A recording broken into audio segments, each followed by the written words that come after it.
ಲಂಕೇಶ್ವರ ಪ್ರಭಾವದಿಂದ ಹೇಗೆ ಬೆಳೆದು ಬಂದ್ರೋ ಅದೇ ತರ ಅಮೀನ್ಮಟ್ಟುವರ ಪ್ರಭಾವದಲ್ಲಿ ಅವರ ಶಿಷ್ಯರು ಸ್ನೇಹಿತರಾಗಿ ಅವರ ಜೊತೆಗೆ ಸಮಕಾಲಿಕರಾಗಿ ಇವತ್ತು ಬದುಕಿರುವಂತಹ ಸಾಕಷ್ಟು ಜನ ಪ್ರಗತಿಪರ ಚಿಂತಕರು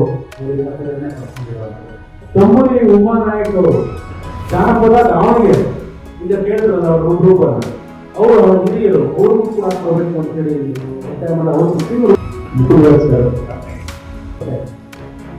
ತುಂಬಾ ಚುರುಕಾಗಿ ಪುಸ್ತಕಗಳನ್ನ ಪ್ರಿಂಟ್ ಮಾಡಿ ಮುಖ್ಯಮಂತ್ರಿಗಳ ಬಿಡುಗಡೆ ಮಾಡ್ತಾರೆ.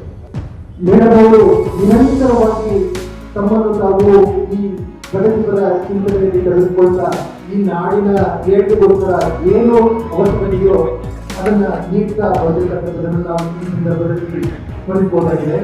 ಸನ್ಮಾನವನ್ನ ನೀಡಬೇಕಂತ ಕೇಳ್ಕೊಳ್ತೀನಿ.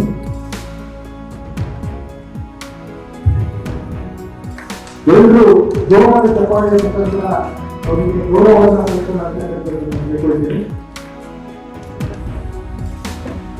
ಸನ್ಮಾನವನ್ನು ಮಾಡಬೇಕಾಗಿ ಕೇಳ್ಕೊಳ್ತೇನೆ.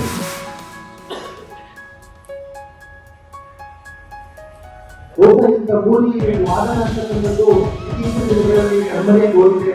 ಆದ್ರೂ ಕೂಡ ಈ ಪಾರಂಪರಿಕ ಪ್ರಕಾರವಾದಂತಹ ಕಬೋಡಿ ಕಲೆಯನ್ನ ಇಂದಿನವರೆಗೂ ಕೂಡ ಬೆಳೆಸಿಕೊಂಡು ಉಳಿಸಿಕೊಂಡು ಬಂದಿರೋದಕ್ಕೆ ಅವರಿಗೆ ನಾವು ಧನ್ಯವಾದಗಳನ್ನ ಸಲ್ಲಿಸುತ್ತೇವೆ.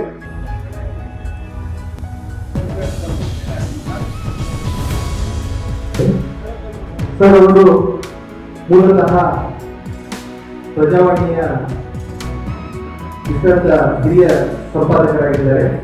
ಇವರು ಪ್ರಗತಿಪರ ಚಿಂತಕರು, ನಾಡಿನ ಸಾಹಿತಿಗಳು ಹಾಗೂ ಬಹುಮುಖ್ಯವಾಗಿ 2013ರಿಂದ 2019ರವರೆಗೂ ಮಾನ್ಯ ಮುಖ್ಯಮಂತ್ರಿಗಳಾದಂತಹ ಶ್ರೀ ಸಿದ್ದರಾಮಯ್ಯ ಸರ್ ಅವರಿಗೆ ಮಾಧ್ಯಮ ಸಲಹೆಗಾರರಾಗಿ ಹಲವಾರು ಹೊಸ ಯೋಜನೆಗಳನ್ನ ಈ ನಾಡಿಗೆ ನೀಡಿದಂತಹ ಮಹನೀಯರು.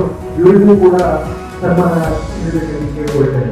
ಒಂದು ಜೋರಾದ ಚಪ್ಪಾಳೆಯ ಮುಖಾಂತರ ಅವರು ಗೌರವವನ್ನು ಸಲ್ಲಿಸೋಣ.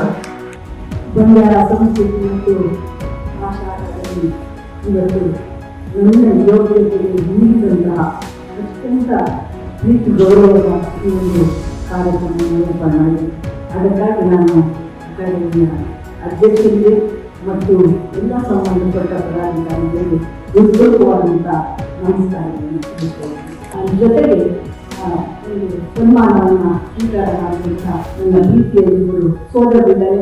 ಅವರು ಬಹುಶಃ ನನಗೆ ವಯಸ್ಸಿನ ನನ್ನ ಚಿಕ್ಕವರು, ಯಾಕೆಂದರೆ ನನಗೆ 80 ವರ್ಷ, ಅವರಿಗೆ 5 ಕಡಿಮೆ ಇರ್ತದೆ. ಒಳ್ಳೆ ಧ್ವನಿಯಲ್ಲಿ ಹಾಡುವುದು, ಹಾಡಿನ ಅರ್ಥ ಗೊತ್ತಾದ್ರೆ ಇನ್ನೂ ಖುಷಿಯಾಗುತ್ತೆ. ನಮ್ಮ ತಂದೆ ಸಾಯಂಕಾಲ ಒಂದೇ ಒಂದು ಪುಸ್ತಕ ಇತ್ತು ನನಗೆ, ಅದು ಮಹಾಭಾರತ. ನಮ್ಮ ತಂದೆ ಓದಿದ್ದು 4ನೇ ಕ್ಲಾಸಲ್ಲಿ ಓದಿದ್ದು, ಬಹಳ ಕಷ್ಟಪಟ್ಟು ಓದಿದ್ದು. ಎಂಥ ಒಂದು ಕಷ್ಟ ಬಂತಪ್ಪ, ಗೋಬಲ ಬೇಡಿಗೆ ಸೀಮೆಯೆಲ್ಲ ಎಳಬೇಕಾಗಪ್ಪ, ಎಂಥ ಜನ ಕರ್ಣನಿಗೆ ಒಂದು ಕಷ್ಟ ಬಂತಲ್ಲಪ್ಪ, ಅವನಿಗೆ ಪಾಪ ನೀರು ಇದು ಮಾಡಿದ್ದಾರೆ ಅಂತೆಲ್ಲ ನಡುವೆ ಇದು ಮಾಡೋದು. ವೇದಾವತಿ ನದಿ ಇತ್ತು, ಅದನ್ನು ದಾಟಿ ಹೋಗ್ಬೇಕಾದ್ರೆ ತುಂಬ ನಿಮಿಷ ತಲೆ ಆಗಲ್ಲ, ತಲೆಗೆ ಮಣ್ಣು ಹಾಕೋದು, ಮುಳ್ಳಿಲ್ಲ ಕಿಚ್ಚೋದು, ಎಲ್ಲರ ಹುಳ ಹಿಡಿದು ಮೈಯಲ್ಲಿ ಬಿಡೋದು, ಹಂಗೆಲ್ಲ ಕೊಡೋದು. ಅದಕ್ಕೆ ನಾನು ಹೋಗೋಕ್ಕೆ ಹಿಂದೆ ನೋಡ್ತಾ ಇದ್ದೆ. ಆಮೇಲೆ ನಮ್ಮ ತಾಯಿ ರಾಜ್ಯಾಸ ಮಾಡ್ತಾ ನಮ್ಮ ತಾಯಿಗೆ ಓದ್ಕೊಡ್ಬೇಕು. ಅರ್ಚಿಕರೆ ಹಾಸ್ಟೆಲ್ ಅವರಪ್ಪ ಓದಿಸಿದ್ರು. ಅವರು ಅಕ್ಷರ ಅನ್ನೋದು ಬರೀಲಿ ಅಂತ ಅವ್ರು, ಯಾಕೆಂದ್ರೆ ಅವ್ರು ಕೆಲಸ ಮಾಡೋದು ನನಗೆ ಓದಿಸ್ಕೊಂಡು ಆಗಲ್ಲ.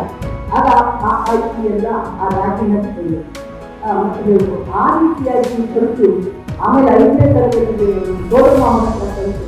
ಅಲ್ಲಿ ಯಾರ ಮನೆಯಲ್ಲಿ ಬರೀ ಕಥೆ ಪುಸ್ತಕ ಬರೀ ಚಂದನವನ್ನ ಪಾಲಿಸ್ತಾರೆ, ಅದನ್ನು ಓದಿ ಅವೆಲ್ಲ ಮಾಡಿದ ಹಾಕಿ ಸೇರ್ತೀವಿ.